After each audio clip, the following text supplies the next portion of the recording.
here's another thing we got to tell you. Oh my goodness. So we're in Tuscaloosa, Alabama, and when we come into a city, we like to see if we can get more of a feel of the area that we're in, maybe learn a little bit more about the background, the history of the place. Well, I can tell you what feel it was when we got there. You could feel that racism was still very prominent in the atmosphere. Yeah, it literally shifted, even with just driving an hour from where we were, because you know we're staying in Birmingham right now, and the Lord had us to take a detour to Tuscaloosa. So, I mean, it is the headquarters of KKK, like we had told you earlier. And even though that's not very prominent right now, as open as it has been in the past, you can tell the history is still it's real. Yeah, it's very real. So we decided to take the kids on, well, all of us, on a tour today of the older homes that were built back in the 1800s. Plantation homes. Yeah, to get a real feel of what it was back in those days.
All right, so this brings us into the library of the home.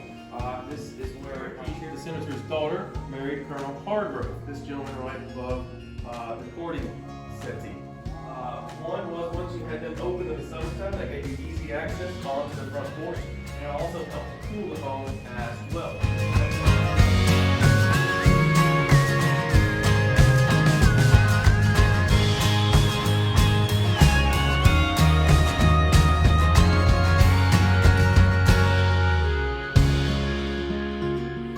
Into this one home, let me tell you guys, oh my goodness, we're standing there and the guy's, you know, giving his little interpretation, you know, talking about, you know, what it was and what they did here. And there's this little statue, and it was of a head, and it started doing this number. And we're thinking, okay, you know, maybe someone tapped it, right? I know that's what you're thinking. Oh, someone tapped it. So, you know, well, when you tap something and it's moving, it comes to a point of slow down and stop. This little sucker went like this, and it sped up. Yeah. And I'm like, that is a demon. And I showed it to Fire. I said, oh my, and it was loud. And the guy was just, I mean, it was just crazy. And I'm sitting there going, you didn't okay, even notice. you're going to manifest. We're going to kill you today. Die, demon, burn. And that's what we did. We killed that demon. And then tell them about the other one. Oh my goodness. So we went into a plantation mansion, actually, because they have the regular plantation homes, which are huge, you know. And they're built by slaves. But they also have plantation mansions, you know, for those who were even more wealthier. And we went in there. We're in a room, a day room, to speak, and there was this huge candelabra there. And on the piano, it's just wobbling.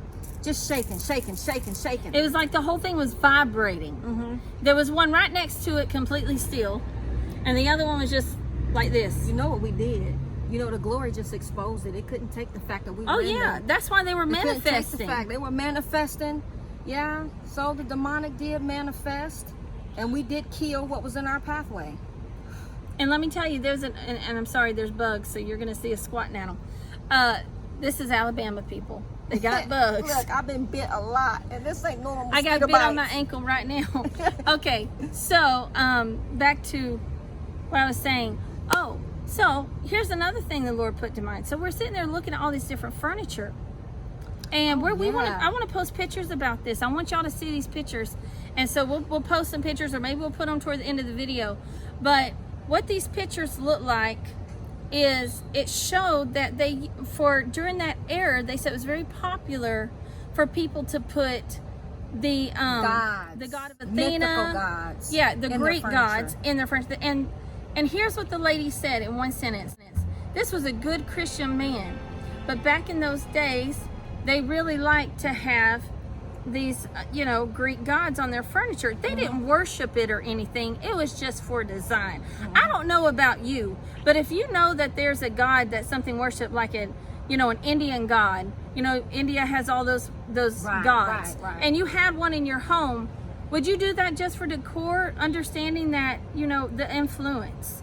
And so the Lord was showing us, because part of the question in this journey, and I'll say this for myself, but I know you're there as well, is how could a people who called themselves Christians and taught their slaves the Bible and was all about the word be so blindfolded in their spiritual scene and be able to go and think it's okay to rape women? I mean, some plantation owners, they believed that it was their job to pop the cherry of the little kids as soon as the girls became to womanhood.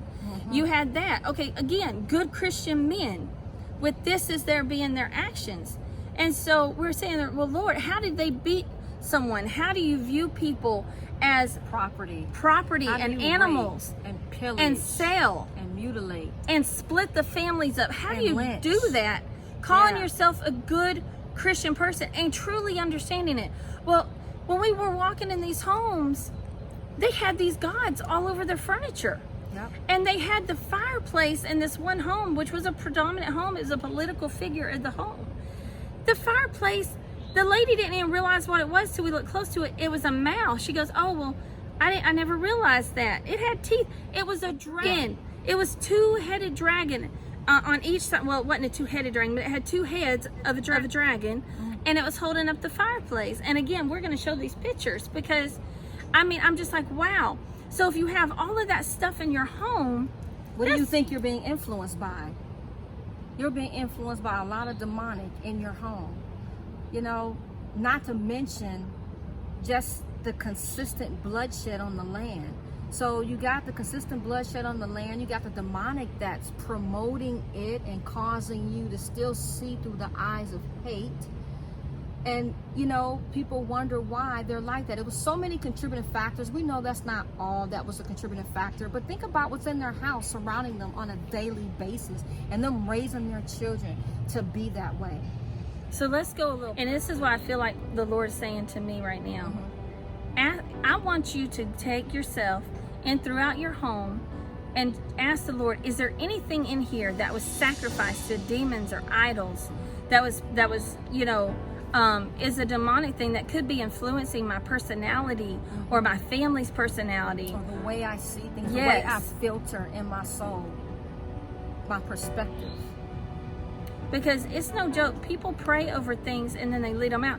That's why the enemy, a lot of music, you hear of these kids that listen to music and then they go and they do demonic things. They kill people, or they break into homes, or those games, certain games that, I think Dungeon and Dragon was a big one back, I don't remember how many years ago now, that influenced children to go and begin to, do demonic things and rituals.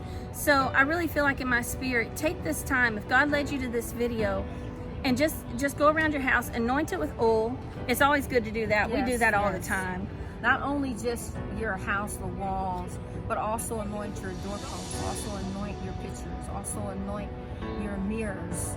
Oh yes, that's a big one. Your furniture. Anoint everything in your house. And you'll be surprised at the things that the Lord will say, take out, throw away. It doesn't need to be here any longer.